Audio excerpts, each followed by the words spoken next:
The reason I'm doing this is because when I posted on various social media channels that I had upgraded my Mac setup, a few people wanted to know more and were asking questions about it, so I thought one of the best ways of dealing with that was just to do a Periscope so that it was live and you could ask questions as I take you through a tour of my new setup. Now obviously some of these questions I might miss as they fly by, as is always the way with Periscopes, but by all means do ask them. What I'll do is I'll give you a quick tour of what's here, and then you can, yes I have got a beard, and then you can ask me questions afterwards. I'll put the camera back on the tripod as it is here, and you can ask me some questions which I might have missed.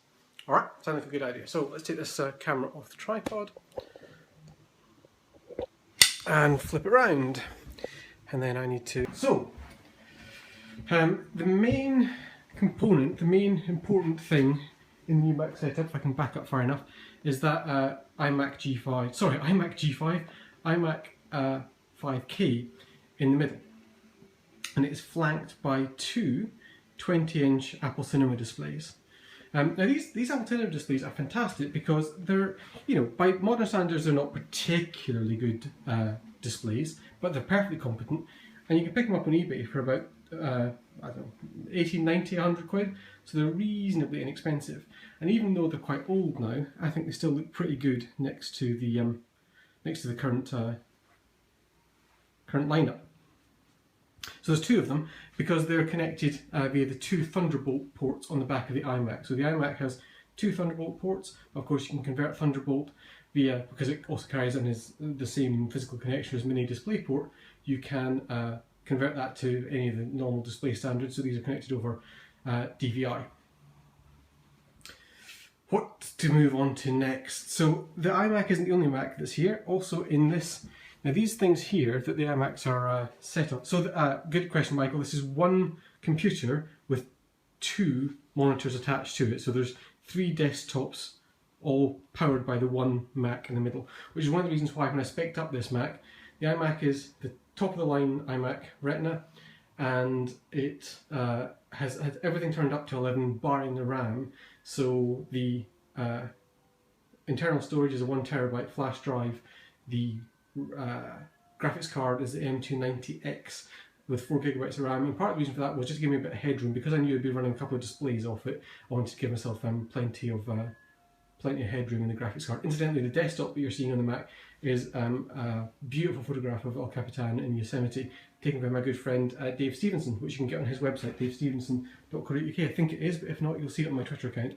So, the two displays are sitting in what are called high-rise by 12 South, which are just, you know, essentially just a kind of fancy stack of books, just to raise it slightly. But hiding inside the one on the right is a Mac Mini. There's a Mac Mini in there as well, and the Mac Mini is, and has been for a long time, basically my media server Mac, and that is connected to, over here, hiding behind this beautiful 20th anniversary Mac, you'll see there's a Drobo, which is a kind of expandable hard disk. Now if I take the front off, you'll see that it's very dusty. You'll see that there are 4 hard drives inside there. The fantastic thing about the Drobo is that you can mix and match different hard drives of different capacities. And I forget what I've got in here, but it's like I think there's 1, 3, couple of 2s, couple of 1s, guten Tag from Berlin. So there are 4 hard drives in here, and the great thing about this is it just expands and expands and expands, and as you fill it up, you can just slot out the smallest drive and slot in a new one. So you'll see that I've actually got one amber status light here. And that's because the single 1 terabyte drive that's left in there is getting a little bit full, as you can see by the main capacity meter down here. But there's still 700 gig free or something like that, so I'm not having to upgrade it anytime soon. But that there is what stores all my media, and I also use it as kind of vault, so stuff that I don't want to chuck, but I want to get rid of off my main machines goes in there.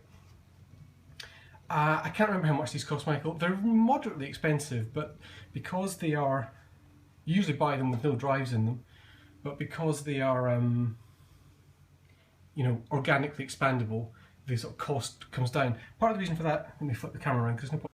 Part of the reason that that's really good is because with hard disks, obviously the most expensive hard disk capacity at any given time usually carries a per gigabyte premium versus the next one down. So in all the cases, each time I've bought a drive, I haven't bought the highest capacity drive available, but I bought one that was good value. So that stores all my media. Let me put that really into dust, that's quite embarrassing. And while we're at the back here, you can also see that back there is a LaCie drive. That is a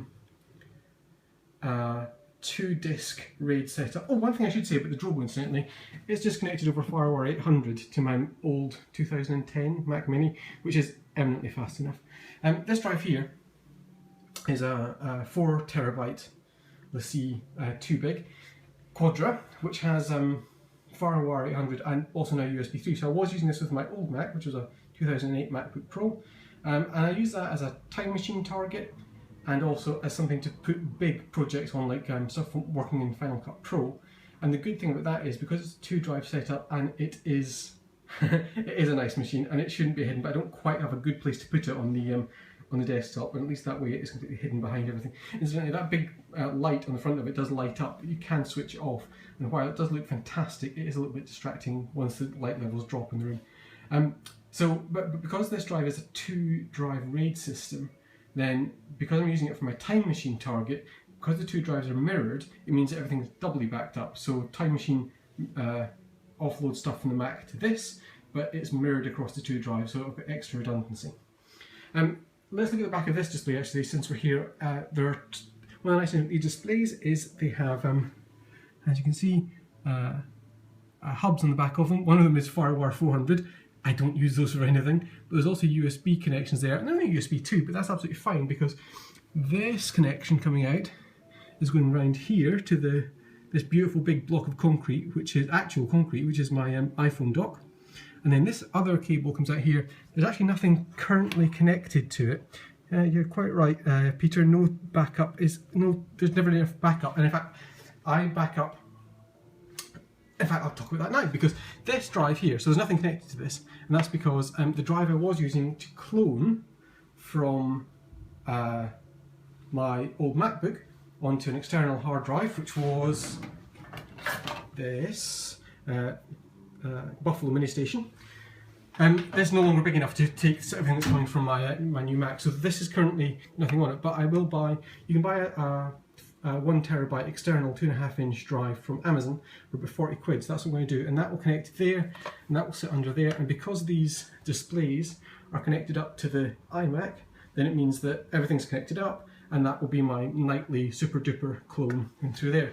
So, to count my backups, I have Time Machine backing up to that LaCie drive, and then I will have a nightly backup going to a drive which will live in here. There's nothing really in here just now.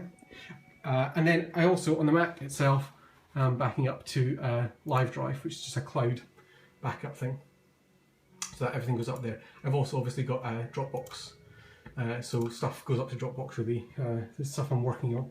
And one thing that's worth noting with these high-rises from 12 South is that this stand, this plate here, which is what the actual base of the display is sitting on, is adjustable, so I can move up or down depending on what I want. So it's currently set to what I think is quite a nice level so that I can see things comfortably and easily across here. Now one thing I should point out is that this black box down here, which is quite a reasonably unfamiliar sight for a lot of people, is what's called a KVM, which stands for Keyboard, Video and Mouse, and the point of this is to allow you to connect multiple computers to one display. So at the moment, this keyboard, my normal keyboard, is connected to that black box, and then my mouse is connected wirelessly to a dongle which connected to this black box, and then everything there connects over to my Mac, but also to the iMac. And it means that if I can pull back far enough while also reaching, if I press number 2 here, you'll see that this display, which is the only one I've got connected up, switches, and that's now me controlling the Mac Mini that's hidden under here, my little media center Mac Mini that's back there. And if I look over the back, you'll see it's a bit of a mess, but there are all the connections going from the computers into here. And in fact, there's a third computer because under these, as you can probably might be able to tell, these bits at the back of my desk lift up, and under that display there's a Raspberry Pi tucked away down there. So I've got currently 3 computers connected up to this. Connected up to this thing here. And Michael, you're right, this keyboard is comparatively rare I wrote about this on my site, incidentally, which is chrisfin.com. And the reason I like it is because I commissioned an article on ergonomics a little while ago. I commissioned an article on ergonomics a little while ago, one of the first things I commissioned when I became editor of Mac Format. And one of the interesting things that the ergonomist that I commissioned said about that is because if you imagine that this keyboard has a number pad on it, it means that the mouse has to be there in order to leave space for the number pad, which means that when you're sitting at your Mac, your right hand is further out than it really should be. It's not just coming straight out from your shoulders. So by switching for this, then it makes it much easier. Also, when I'm sitting and writing, I can just easily, with my pinkies, grab the side of it and just position it very slightly as I'm moving around, which is really handy. One other thing to point out that is back here, that little silver block that you can see on top of the oh, we're coming on the table gutter, don't you worry, Brad. One of the things you can see, that silver block's in there with a little white light on it, is part of the OWC Envoy kit, which when I have recently I've upgraded my wife's MacBook 120GB hard SSD to 240, I think, SSD. But what you can also do is, as part of that kit, you can get that little enclosure which you put the old SSD in, and that's connected over USB 3 to the Mac as well, which means that I use that drive to boot the Mac from when I'm doing any reviewing of stuff that I don't want to put onto the main Mac. So rather than clutter up my lovely, clean, brand new Mac with a load of stuff that I don't necessarily want or that I think might cause problems or things that are adding kernel extensions or something, then I can just put it in I can actually just boot instead from that external drive. And because it's A, an SSD, and B, connected over USB 3, it's pretty fast, you don't really see much lag with it. Then I've got a completely fast, clean system that I can work with, which is rather nice. And then here, so you'll see that I've got a little Samson Meteor microphone. It's a very good microphone as a sort of basic ambient microphone. You'd want to use something a bit more serious, maybe like this one that's up here on the side, with a pop shield, if you're doing proper audio work. This is a much better little audio input for a lot of stuff, and it's very handy and compact. And there's also my camera, my Sony NEX5T. Let me just put the front back on here. You can screw these fronts on, incidentally, but they can also just be attached magnetically as well. So my camera is there, and you'll see that it, and in fact the microphone to the side of it, are also connected up to this second Cinema 20-inch display here, which again is connected into the Mac, which is really handy. So it means that A, it's easy for me just to import photographs, but then B, also if I turn it on slightly, you'll see that currently it's actually just charging up. So I've got a nice little spot for it to sit in and charge up. The speakers are fab. I love these speakers to bits. They sound fantastic. They're by a company called Odyssey, who actually don't seem to be making standalone speakers anymore. But they just sound really rich and unctuous and analogue and warm and really lovely. Before I move on, I should point out this little dock from the front. Hard work, and it's fab. And it's really it's heavy, but also it's got that sort of gecko foot material on the bottom of it. So no matter how hard I sort of shake that laterally, it doesn't come up. So it feels really solid. You can put the thing into it and take it out really easily. One last little look at the TAM, since you seem to enjoy that so much before. I've written about this for Macworld recently. Beautiful machine this. And this one in fact has a Ethernet, or as a networking card at the back of it, so that I can do network sharing from the Big Mac down to that, which is really nice. And then finally, there's also a lamp, as you probably saw just there. So if I flip that round and turn it on, and I've got a nice little bit of overhead lighting there. But we've got enough natural light just now, so let's turn that back off. And then, as Brad was pointing out, under the desk is as important as what's on top of the desk. Come with me, because recently, when I installed the Mac, I also installed some cable management, which, believe me, is really exciting. I mean, it's not perfect, and it does mean that stuff's kind of a bit more set in place than where it should be. It's also a little bit messy at the moment just because of what I'm doing with this 20th anniversary Mac. I'm sort of moving stuff around a little bit for that, but it's really nice. And then the only other cable that's not as part of that is the audio cable for the speakers, which just stretches between the left and the right channels.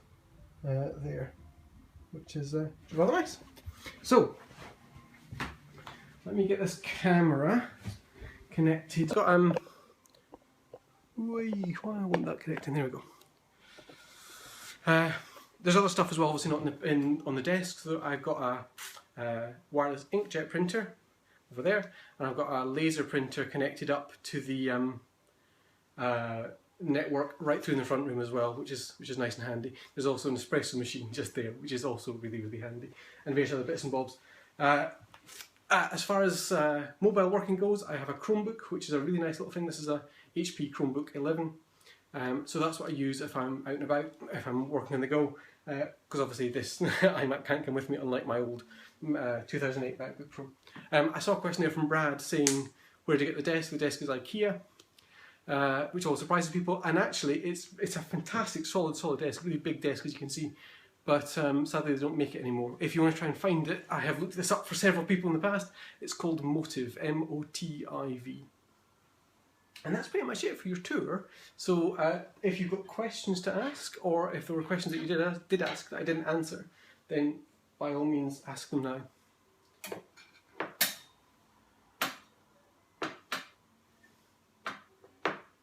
The Chromebook's actually fantastic. I don't know, Peter, have you actually tried one? That particular one is the one I bought because it usually, obviously, when people make Chromebooks, they make them to hit a certain price point, usually about 200 quid once in the UK, and that obviously means compromises, but usually the compromises people make are in really bad places, whereas with this one, it's not especially fast, the battery life isn't particularly good. You can't actually buy this anymore, incidentally, I should say, unless it's second hand.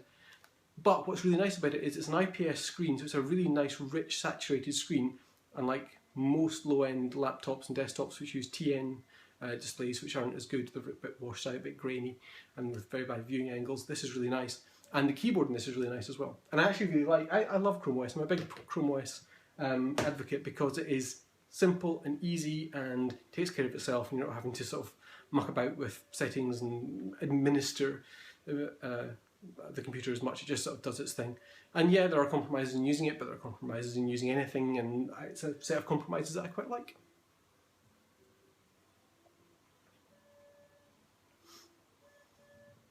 How noisy? It's really not noisy at all. That's one of the things that's amazing actually compared to the setup I had, because my old MacBook, my 2008 MacBook Pro, was phenomenal. I adored that machine. It was incredibly long lasting, and once I put an SSD in it many years ago now, it gave it a new lease of life.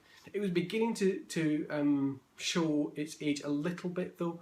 The trackpad stopped responding to clicks in some places, and the hinge was getting a little bit sort of wobbly, but it was fantastic. But where you noticed it was in the fan noise in it. Even if I took the back off and cleaned out some of the vents and fans, it could get quite noisy when the fan was going. But now that I've got this setup, it's much quieter. The only thing that causes much of an... I do things like... So I run distributed computing projects like Boink for doing like things like SETI and climate prediction, World Community Grid, Rosetta at Home, projects like that. And those obviously use a lot of CPUs, so they make the Mac run quite hot. But they're set on my main Mac not to kick in until I haven't been using it for 10 minutes. And on my Mac Mini, the one that's in here, it's set not to run at all between the hours of something and something. It's like 8 and 11 or something. So that when I'm actually in the office, it's not making a big noise, it's not running up. The only thing that's noisy really in here is the Drobo. And it's not even especially noisy, it's just it's a low background hum. And actually maybe once I dust it, the fan won't go quite so much. But the iMac, the quad-core i7 processor that's in the iMac is very power efficient, as you know. And unless you're actually using it, hammering all the cores, then it just sits there and the fans don't run at all. So it's actually a very quiet room. I usually have the window open incidentally, but I've got it closed just now because it's probably a bit noisy for the video. I think I saw a question there from somebody saying what would I do differently. I don't know, I'm pretty happy with what I've got at the moment, I have to say. I guess if I had more money, I'd probably have Thunderbolt displays flanking this rather than the cinema displays, in part because the way I've got it set up now, I don't have any Thunderbolt peripherals attached to the two Thunderbolt ports on the back of this Mac. I can't because they're both used for the monitors. But if I wanted to do that, I think what I could do is get a Thunderbolt dock from the likes of Elgato or Belkin, plug it into the Thunderbolt port on the back of the Mac, and then plug the display into that. And there's still pass-through Thunderbolt ports on those docks, so that I could use those if I want to connect some high-speed peripherals, some high-speed I/O for the third-party stuff. Let me just turn this volume down a smidge. There we go. So I might change that, but at the moment it's a setup I'm really happy with. I had been using laptops for a long time, but while they're fantastic, and I considered buying a MacBook Pro this time around, the problem is that the 13-inch form factor, which is the one that I like, doesn't do a quad-core option, and I wanted something that would last me a long time. Now I had been using the same laptop for 7 years, so it's, even though this setup looks quite extravagant, and it is quite extravagant. Somebody asked earlier, am I a programmer? No, I'm not. I'm a writer. But the benefit of having a multi-screen setup like this is that I can have research documents and email and Twitter clients and various other things up and accessible easily while I'm working. It's one of the things that always interests me. If you sit and look at your computer setup as it is, and work out how much of a percentage of your frame of vision it takes up, even if you've got like a 27-inch monitor as I have here, it's actually quite a small percentage. Like we think these computers are quite big, but we actually look at the world of computers through quite a small window. But by opening myself up to multiple displays here, then I've got a bit more space, and I forget the point I'd already started to make. I lost myself slightly on that journey. Michael asks, what broadband do I have? It's a fibre connection. It's a BT Infinity 2 connection, so it's a very fast connection, which is fine. It's moderately expensive, but I do work from home, and this is kind of what I do. And my wife and I watch a lot of Netflix and iPlayer, that sort of stuff, so having a connection that will give us a nice big fat pipe in the house that we can then distribute around makes a lot of sense. I've got quite a few Internet of things. For example, even the plant that's on my desk, God bless it, has a little parrot flower power in there, tracking its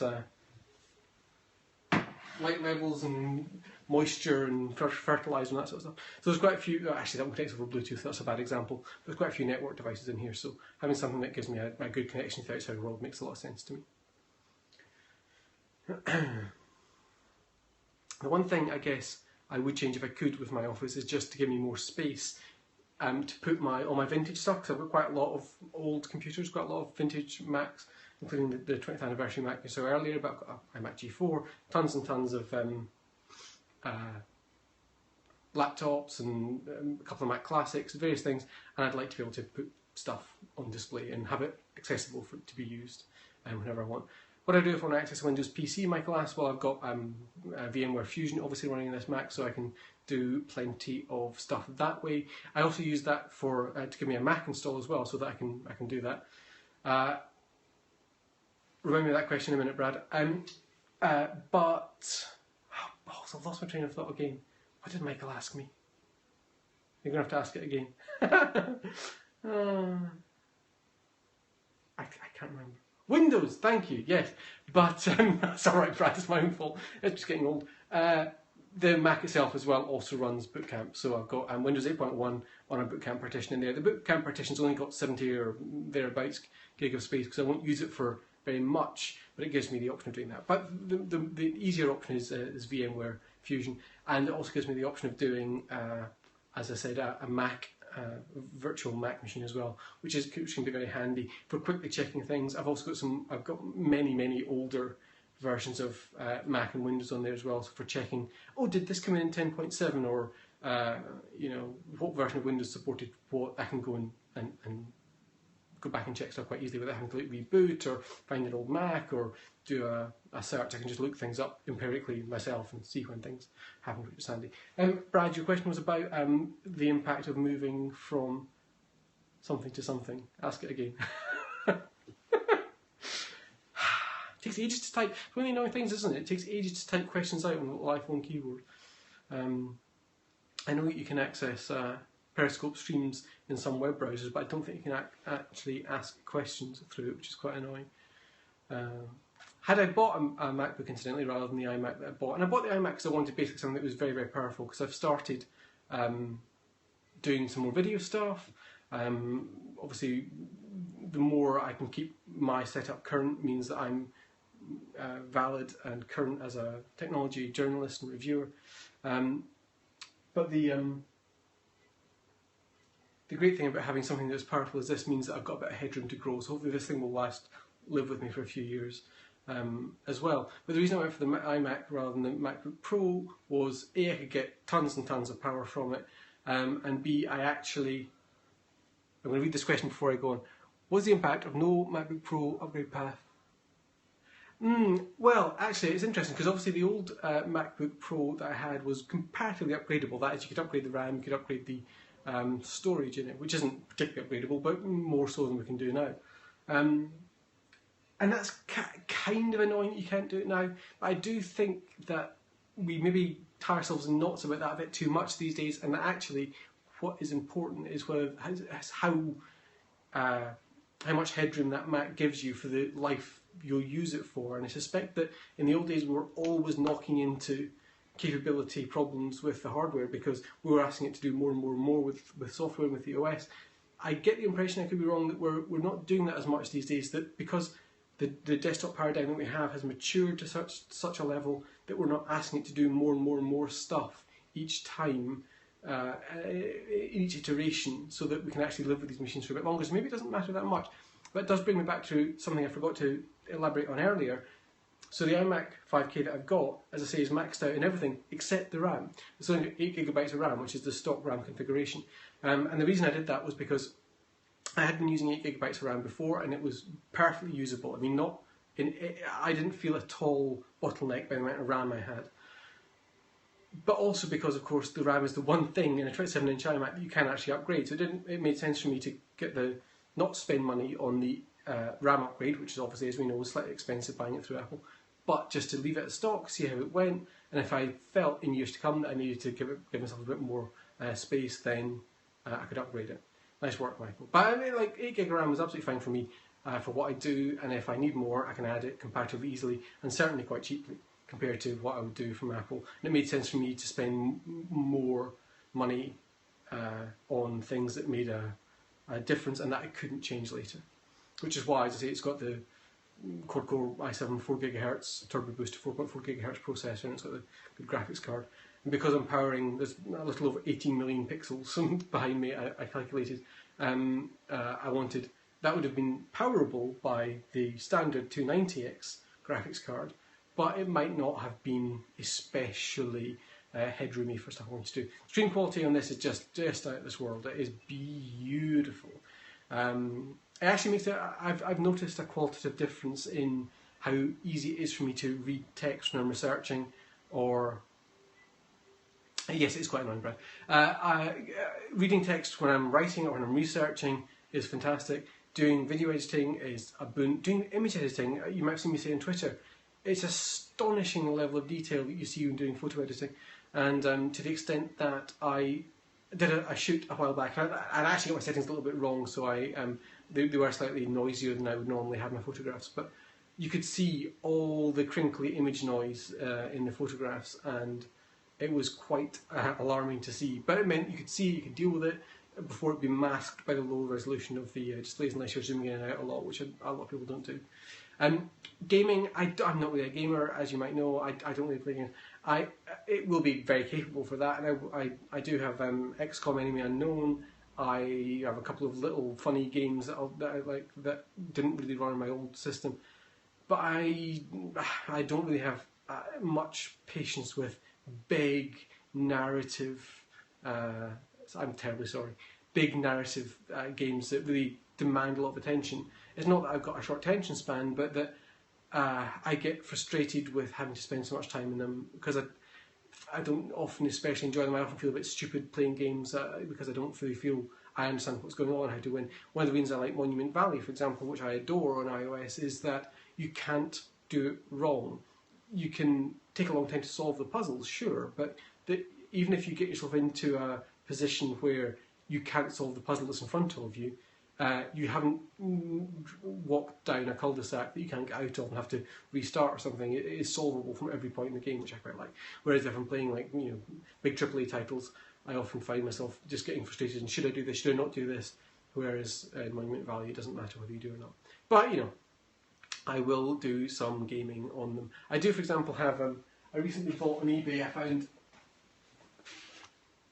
Warcraft 2, which is vaguely at a level I can cope with, which is actually running on the Mac Mini, because the Mac Mini, as well as the 5K iMac doing Windows 8.1, the Mac Mini has got Windows 7 Ultimate installed on it, so I can restart into that, and I can play a few games of orcs and humans in there, which is fun. I've kind of stopped playing that. I must get back into it actually.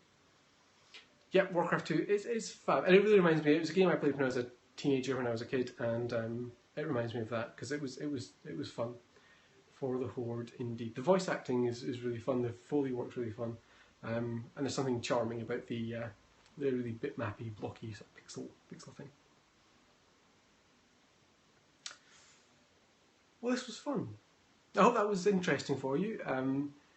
If you've got any more questions, then by all means drop me a line on Twitter. I am at Chris Finn, that's ChrisPhin, as I'm sure you realise because you're following me here. The cloud backup system I use is one called Live Drive. I've got an unlimited account on there, so I can just chuck everything. I think I've got about 8 or 9 terabytes of stuff stored on there, which obviously hasn't gone up. You know, it takes a long time for that sort of stuff to go up, but it's been added. You know, the first backup takes a long time, but it's just added to incrementally from there. And with a nice big fat pipe that I've got, then I can go. Sorry, maybe my pronunciation and accent and speed of dictation is not doing you any favours. Live Drive, Livedrive, which is nice, and it's got clients for a bunch of different stuff. But I mean, I think a lot of people would be well served with CrashPlan, not necessarily paying for the CrashPlan Central stuff, but CrashPlan also allows you to back up, as I'm sure you know, to a friend's computer. So if you've got family remote to you or friends remote to you, you can get all the advantages of remote backup, which is to say that if there's a fire or something here, your data isn't destroyed, with none of the costs, and the cost can be substantial ongoing, by agreeing with someone that they can back up to you and you can back up to them. And all you have to do is just attach another hard drive to your machine or something, and then you can just define that as the backup drive, so it's not cluttering up your main machine, and you can each back up to each other, which is nice and handy and easy. And you can also, I think, do things like you can seed a backup, so you can put stuff, rather than having to wait for everything to upload over the cloud, you can seed it onto an external drive and then take that remote, connect it up to somebody else's computer, and then go on from there. It's nice to see you again, Will, for the 17th or 18th time I've seen you joining. I'm not sure if you're having technical problems or if you're just giving up in disgust every time I say something something offensive, which is likely. Anyway, just as Lost in Peru joins, I think I'm going to call quits on this. As I say, drop me a line on Twitter if you've got any more questions. Otherwise, I hope this was fun, and I shall no doubt see you all again soon. Bye then.